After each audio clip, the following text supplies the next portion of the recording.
দুজন করে দেশি ক্রিকেটার আর একের পর এক ডিরেক্ট সাইনিংয়ে ইতোমধ্যেই বেশ জমে উঠতে শুরু করেছে বিপিএল। 5 দল নিয়ে বিপিএল অনুষ্ঠিত হওয়ার কথা থাকলেও শেষ দিকে এসে নতুন করে নোয়াখালীর অন্তর্ভুক্তি সেই উন্মাদনাকে বাড়িয়েছে বহুগুণ। তার সাথে যুক্ত হয়েছে ড্রাফটের পরিবর্তে নিলামের ব্যাপার।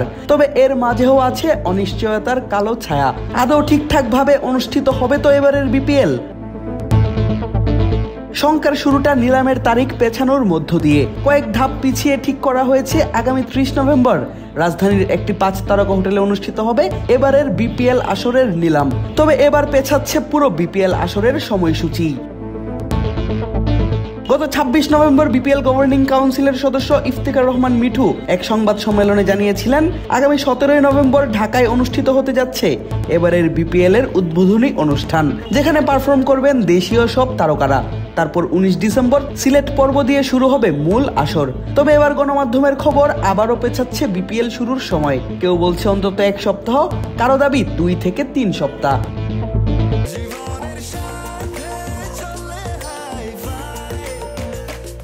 স্বাস্থ্যকর অল টাইম হানিকম, সব সময় অল টাইম হেলদি লাইফ।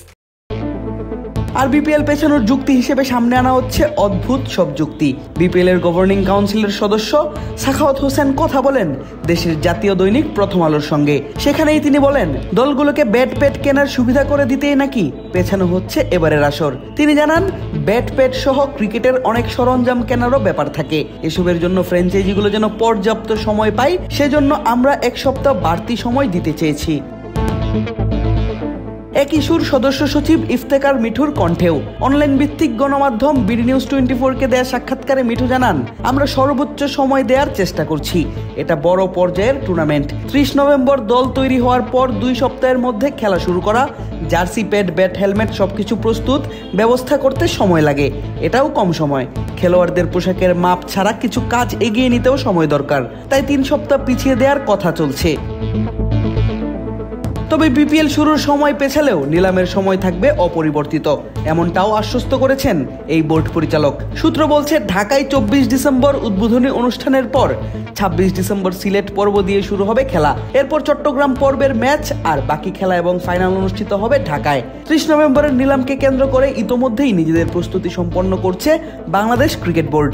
দেশীয় ক্রিকেটারদের পাশাপাশি বাছাই চলছে বিদেশি ক্রিকেটারদেরও।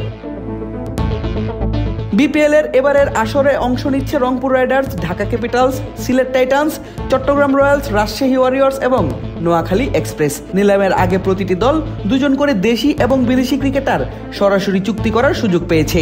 সরাসরি চুক্তিতে ঢাকায় তাসকিন আহমেদ, সাইফ হাসান, রাজশাহীতে নাজমুল হোসেন শান্ত, তানজিদ হাসান তামিম, সিলেটে নাসুম আহমেদ, মেহেদী হাসান মিরাজ, রংপুরে নুরুল হাসান সোহান, মুস্তাফিজুর রহমান, নোয়াখালীতে হাসান মাহমুদ, সৌম্য সরকার এবং চট্টগ্রাম রয়্যালসে খেলার কথা রয়েছে তানভীর ইসলাম ও শেখ মেহেদীর।